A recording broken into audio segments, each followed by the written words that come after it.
बच्चों, आज हम हमारे पौराणिक ग्रंथों में से एक महान गाथा सुनेंगे।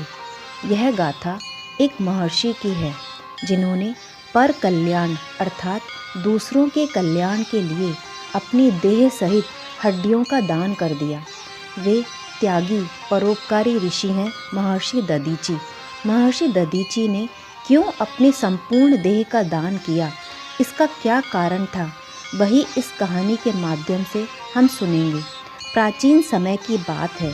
एक बार जब देवराज इंद्र स्वर्ग में अप्सराओं के नृत्य व संगीत का आनंद ले रहे थे, तभी देवगुरु बृहस्पति जी स्वर्ग में पधारे।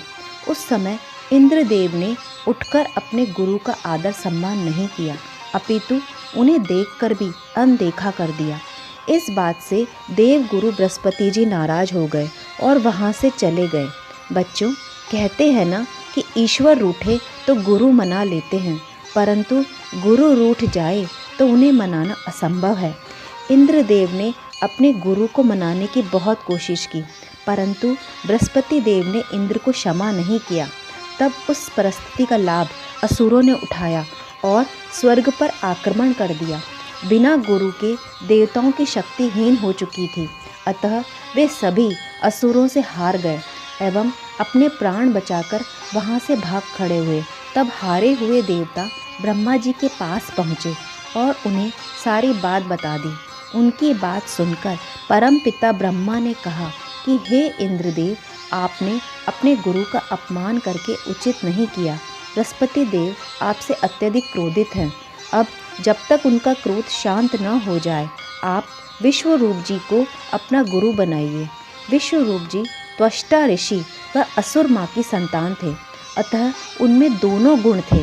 उस समय इंद्र विश्वरूप जी के पास जाकर उन्हें देवताओं का गुरु बनने के लिए निवेदन करते हैं। विश्वरूप जी इंद्र के निवेदन को स्वीकार कर लेते हैं। तत्पश्चात विश्वरूप जी यज्ञ करके इंद्र को शक्ति प्रदान करते हैं, जिससे इंद्रदेव को स्वर्ग वापस प्राप्त हो जाता है। परंतु विश्वरूप जी असुरों का भी पक्ष लेते थे। वे इंद्रदेव को बिना बताए असुरों की मदद करते रहते थे।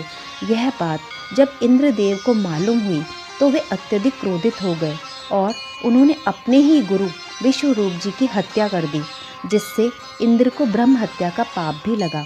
जब विश्वरूप जी की हत्या की जानकारी उनके पिता त्वष्टा ऋषि को हुई तो वे इंद्रदेव पर अत्यधिक क्रोधित हो गए और अपने पुत्र की मृत्यु का प्रतिशोध लेने के लिए एक यज्ञ करने लगे।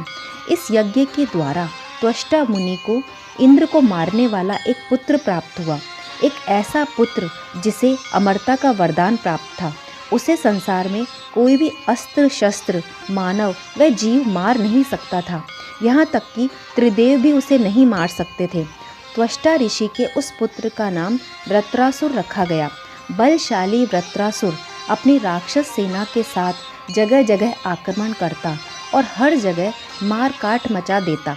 पूरी पृथ्वी वृत्रासुर से कांपने लगती है। फिर वृत्रासुर अपनी शक्तियाँ बढ़ाता हुआ स्वर्ग पर आक्रमण करने के लिए निकलता है।